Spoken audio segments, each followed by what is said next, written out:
You know, that constant hum, the questions, the worries, maybe sometimes, yeah, even outright panic about parenting in this super digital world. Oh, yeah. I think we all feel that. It feels like every day there's a new headline, right? Another worry about kids and screens. Absolutely. And it changes so fast. It's tough for parents to know what's reliable info versus just, opinions flying around. Exactly. So today we're doing a deep dive. We're going into some really insightful research-backed stuff on parenting in the digital age. Mm-hmm. We're pulling directly from Professor Jacqueline Nessie's brilliant work, her Substack newsletter, Technosapiens. Fantastic resource. Totally. Our mission here is basically to pull out the most important nuggets, the key insights from her work, and give you a shortcut, kind of, to getting well-informed on this really critical topic. Yeah. So let's get into it. Okay. So a really key thing Nessie stresses right away is grounding all this advice in understanding adolescence itself. Right. The teen years. Yeah, roughly ages 10 to 20. We often think of it as just difficult, challenging. Yeah. Storm and stress idea. Exactly.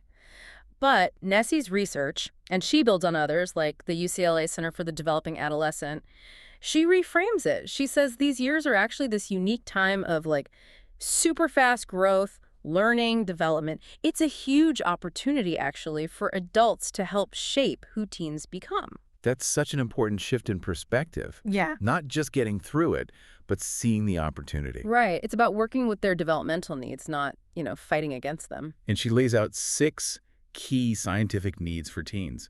That sounds like a really useful framework for parents. It really is. So first up is exploration and risk-taking. Okay. Teen brains are just wired for excitement, for novelty. So the idea is we should encourage healthy risks. Like what kind of healthy risks? Well, trying a new sport, maybe taking a tougher class at school, or, using their voice online or offline to stand up for something they believe in, things that feel a bit challenging but are ultimately constructive. Got it. Okay, what's next? That leads nicely into the need for meaning and purpose through contribution. As teens develop more empathy, they become really capable of helping others. Mm-hmm. And this can be simple stuff, like supporting a friend who's having a hard time, maybe online, doing chores at home without being nagged, or getting involved in, say, student government or volunteering. It helps them feel like they matter. Right, like their actions have impact. That makes sense. Number 3. Decision-making and emotional regulation. And, we all know teens feel things so strongly. Oh, yeah. The highs are high, the lows are low. Totally. Whether it's excitement over some new trend or just intense frustration about something feeling unfair. So Nessie really highlights teaching them to recognize and manage those big feelings. How do you do that? Equipping them with healthy coping skills, things like distraction techniques, mindfulness, maybe just listening to music, self-care routines. And crucially, we have to model that stuff ourselves. Yeah, that's always the hard part, isn't it? Okay. Okay, what else? Then there's support from parents and other caring adults. Even when they act super independent. Which they do. They still absolutely need warmth, our interest, and, appropriate structure. That means clear rules, boundaries, and parents basically knowing what's going on in their lives. Monitoring, yeah. Right. And having other supportive adults, coaches, teachers, mentors, that's also really vital for them. Okay, 2 more. Fifth is developing values, goals, and identity. They're actively figuring out, who do I want to be? That's a big question. It is. And they're influenced by everything: peers, family, community, even random TikTok trends, Ah, yeah. So they need some freedom to experiment, but also our support as they explore different parts of their identity: racial, ethnic, gender, sexual identity, helping them do that safely. Right. And the last one. Finally, respect and social status. Teen brains become hyper aware of social standing during these years. Oh, So providing healthy ways for them to gain respect, maybe their school achievements, extracurriculars, or just by treating them like competent people whose opinions actually matter, that's incredibly important for their self-worth. wow. Okay, so understanding those 6 needs really does change how you might approach things. But how does this translate to, the everyday screen time arguments? Well, Nessie says it starts by rethinking what we mean by discipline. Okay, not just punishment. Exactly. She defines it as your entire system for teaching kids acceptable behavior. And it's built on 3 things: warmth, structure, and effective consequences. Okay, let's break that down. Warmth. Warmth is pretty straightforward. It's showing affection, support, actively building that positive, loving connection. So what does that look like? For little kids, maybe it's dedicated special playtime. For older kids, maybe a movie night or, I don't know, even making a silly TikTok together. Right. These moments, she calls them deposits in the bank. They build trust. I like that. Okay, and structure. Structure means having consistent, predictable limits, rules, and expectations, and being really clear and specific. So not just less screen time. Right. More like, okay, you can play Minecraft for 30 minutes on weekdays, but only after homework's done, and it has to be before 8 p.m., something concrete. Mm-hmm. And for older kids, she suggests actually involving them in setting the rules, makes them feel more ownership. It's kind of firm but flexible. You need to know your absolute deal breakers versus the things you'd prefer they didn't do but might negotiate on. Okay, warmth, structure, and consequences. Yeah. This ties into that learning theory, right? Exactly. Operant conditioning. Sounds technical, but the basic idea, going way back, is super simple. Behaviors followed by a good outcome are more likely to happen again. And one's followed by a bad outcome. Less likely. Precisely. Understanding this is key to guiding kids' behavior online or off. So Nessie breaks down the types of consequences. Yeah, there are 4 main types. First is positive reinforcement.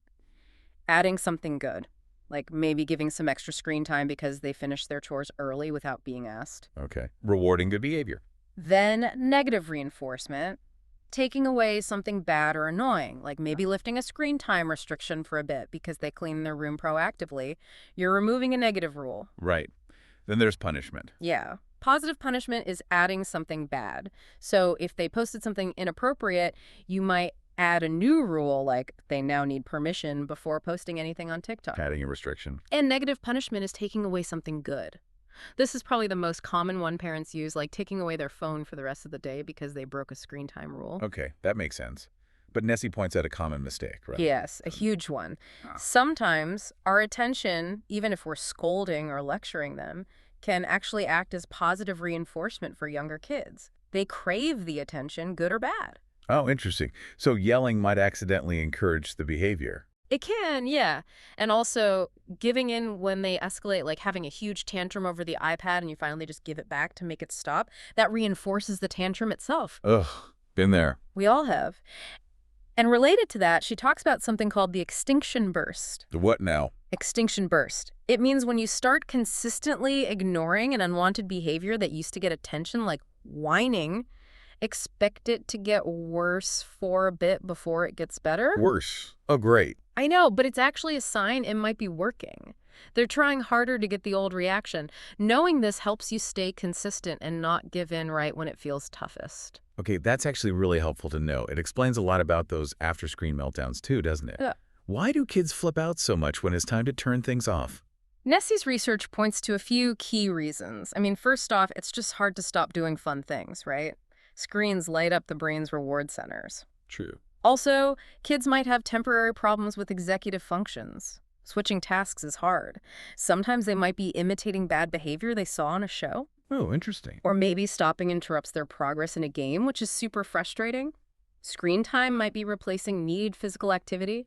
Sometimes it's just overstimulation, or they have these big feelings, excitement, frustration, that don't just switch off. That makes a lot of sense. Yeah. So knowing why helps us figure out what to do. Exactly. She offers proactive strategies, like experiment with different types of shows or games. Try different ways of stopping. Give those 5-minute or 2-minute warnings. Mm-hmm. Talk to them about the transition. Ask them, hey, why is it sometimes hard to turn off the iPad? Help them build that self-awareness. What else? Make a plan together beforehand. Like, okay, we'll watch 2 episodes, then it's off. Think about timing. Maybe don't have screen time right before something demanding. Maybe plan a calm activity after screens. Good idea. And the big one, be consistent. Stick to the limits, even with whining. You can validate their feelings. I know you're disappointed, it's time to stop, but hold the line. Right. Consistency is key. Oh, and turn off autoplay. Seriously. If meltdowns are happening all the time, maybe you do need to reduce the overall amount of screen time. Okay. That consistency point feels really important. Which kind of leads us to some specific digital challenges, right? Like, what about the really little kids, ages 5 and under? The guidelines seem super strict. They are pretty strict. The AAP and WHO say basically no screens under 18 months except video chat, then 18-24 month only co-viewing educational stuff, and 2-5 years, an hour or less of high-quality programming. But the reality is often different. Very different. Nessie points out that, on average, 2 to 4-year-olds are getting something like 2.5 hours a day. Wow. Her take, which I find really helpful, is that the specific hour cutoffs can be a bit arbitrary. The real question is screen time interfering with the absolute essentials for healthy development? Which are? Sleep, physical activity, and crucially, that back-and-forth human interaction. She calls it serve and return. Serve and return. Like tennis. Kind of. Imagine a baby babbles or points. The parent serves back by responding, naming the objects, making eye contact. That responsive interaction is fundamental for brain development. Too much passive screen time can get in the way of that. Got it. So it's about balance and what screen time might be displacing. What about what they watch? Does it have to be educational? Nessie says developmentally appropriate is key. It doesn't always have to be explicitly educational, but those shows often do have positive messages. She looks for 4 qualities in good shows. They should be active, prompting responses, engaging, holding attention without being overwhelming, meaningful, connecting to their lives, and socially interactive, modeling positive interactions. Like Daniel Tiger or Sesame Street? Exactly. Daniel Tiger, Sesame Street, Dora, Super WHY, those kinds of shows often hit those marks. And do kids actually learn from screens at that age? Well, Nessie highlights the video deficit. Basically, kids under 3 learn way less effectively from a 2D screen compared to a real live person. Why is that? A screen can't respond contingently, offer different angles, provide that rich multisensory input like a real person or object can. Once kids are 3 or older, some learning can happen from screens, but it's significantly boosted if you co-view, watch with them, and talk about it. Okay. And for stopping those screen time battles with little ones, any quick tips? Yeah, similar ideas. Clear expectations before screens go on, offer simple choices, turn it off now or in 2 minutes, give simple reasons, time for bath, use visual timers, give warnings, be consistent afterwards, and validate feelings while holding the boundary firm. Great practical advice. Okay, let's shift gears to something that causes a lot of anxiety. Dopamine, the whole screen addiction fear. Right. The narrative is often that screens cause these dangerous dopamine surges, just like drugs, leading to addiction. So what's the reality, according to Nessie's research? What is dopamine doing? She provides a really important clarification. Dopamine isn't just a pleasure chemical. It's a neurotransmitter involved in lots of things, movement, sleep, learning. But its main role here is motivation. It drives us to seek out rewarding things. So screens are rewarding. Yes, like many enjoyable activities, dopamine gets released. And social media platforms especially are designed very cleverly. Features like endless scrolling, unpredictable likes that creates what scientists call variable reward schedules. It leverages that dopamine response to keep us engaged, keep us coming back. But is it really addiction, like drug addiction? Nessie is clear. For most people, no, it's not comparable.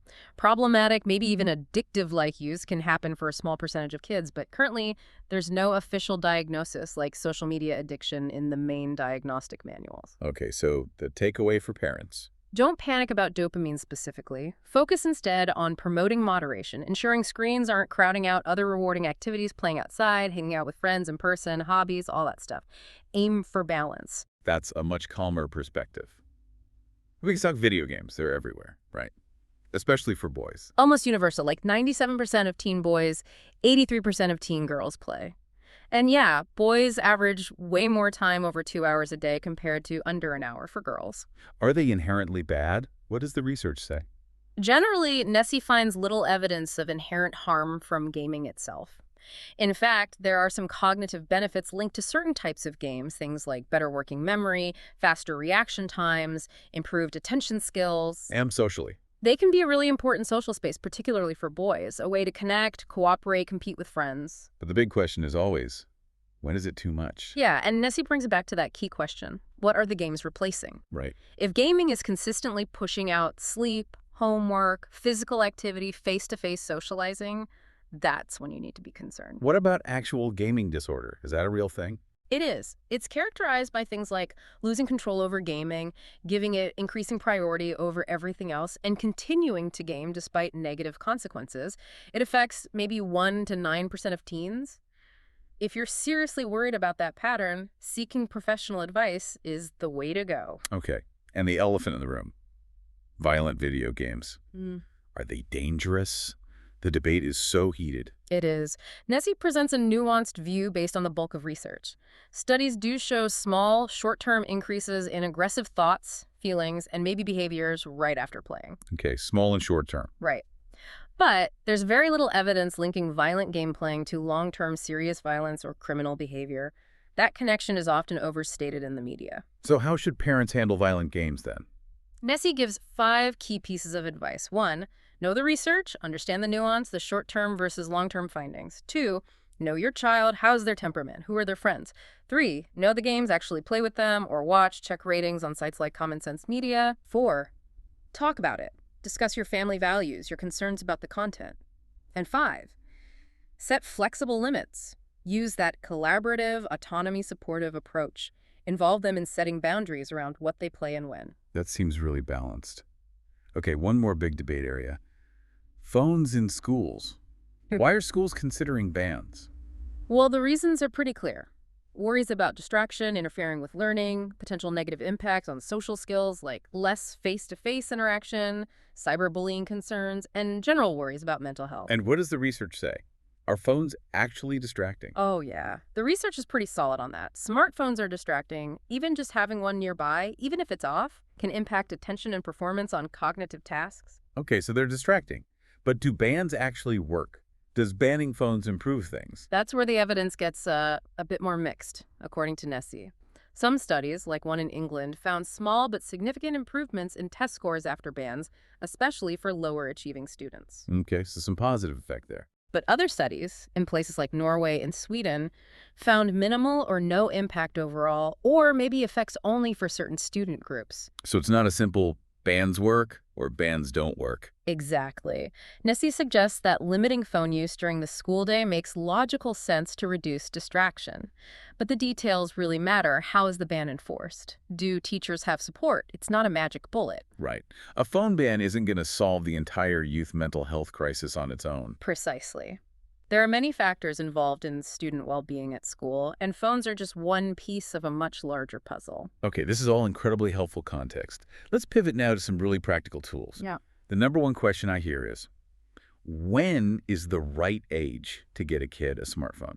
And Nessie's answer, maybe frustratingly for some, is there's no single right age. Huh, yeah, I figured. Her general advice, based on the evidence of potential interference with social skills and academics, especially for younger teens, is to wait if you can. Delaying is often beneficial. But how do you know if your kid is ready? She offers a great framework called the 4 R's to help parents think it through. Okay, what are they? Responsibility. Does your child generally show responsibility in other areas of their life? Do they understand what it means to be responsible with a device? Rules. Do they understand the rules you'll set and why those rules exist? Risks. Do they have a basic understanding of potential online risks, like privacy issues or cyberbullying? And reasons. What are their actual reasons for wanting a phone? Is it genuine need or just peer pressure? Right, it's a really useful checklist. What if you decide they're not ready for a smartphone, or you just want alternatives? Nessie mentioned several options. There are basic phones, yeah. Flip phones still exist. Wow. There are also these minimalist, kid-friendly smartphones like Gabb, Pinwheel, or Bark phones, which have limited functionality. And smartwatches can be a good intermediate step, too, allowing calls and texts with approved contacts, but no internet browser or apps. Okay, good options. So let's say they have the phone. Now, boundaries and parental controls. Nessie has some specific rules she recommends.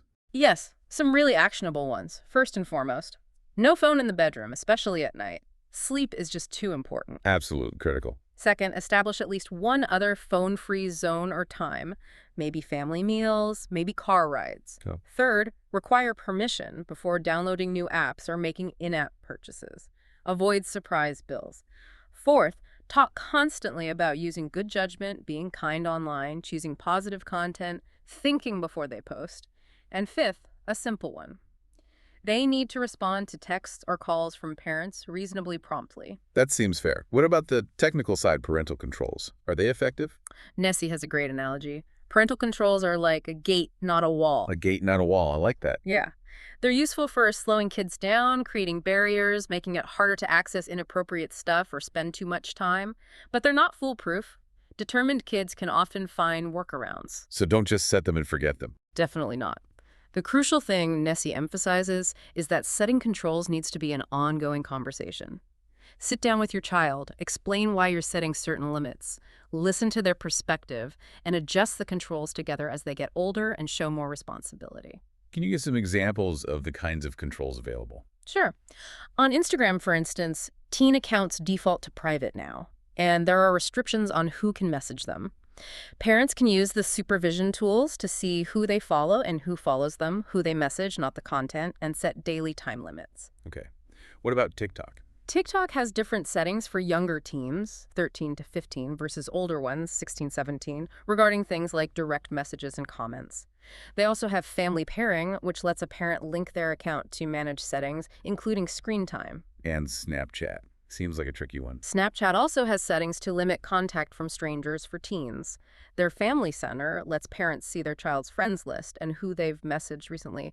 Again, not the content, but just the contacts, which gives some oversight. YouTube offers YouTube Kids for the youngest. For older kids, there are supervised accounts parents can manage, allowing them to choose content levels, block channels, turn off search, and see watch history. There's also a general restricted mode filter. And then just the phone's operating system itself. Right. Both Android with Google Family Link and iOS with Apple Family Sharing and Screen Time have built-in tools. You can set time limits for specific apps or overall usage, approve app downloads, track location, and filter web content. So many tools. Lots of tools. But the key, as Nessie stresses again and again, is that the technology is only part of it. The conversations, the warmth, the structure, that's the foundation. Wow. We have really covered a huge amount of ground today. It's incredible how much insight is packed into Professor Nessie's Technosapiens work, from understanding how teens tick to these really concrete strategies for screens. Absolutely. It really underscores that idea of evidence-based parenting. Nessie often talks about it like a three-legged stool. Oh. Yeah. The research, like everything we've discussed today, that's one crucial leg. But the other two legs are just as important. Your own unique expertise as a parent who knows your child best, and your child's individual characteristics, their temperament, their strengths, their challenges. So the science gives us direction, but we still need to use our judgment. Exactly. The research provides the map, maybe, but you are the one driving, adapting to the specific terrain of your family and your child. Your informed judgment makes it work. That's a really empowering way to think about it. It leads to a final thought, maybe, for everyone listening. Yeah, perhaps something to mull over. In this world where digital tech just keeps changing so fast, how can you shift from just reacting to the latest crisis or headline? Yeah. How can you proactively take these kinds of evidence-based insights we've talked about and use them to really shape a digital environment at home that doesn't just help your kids survive, but actually helps them thrive?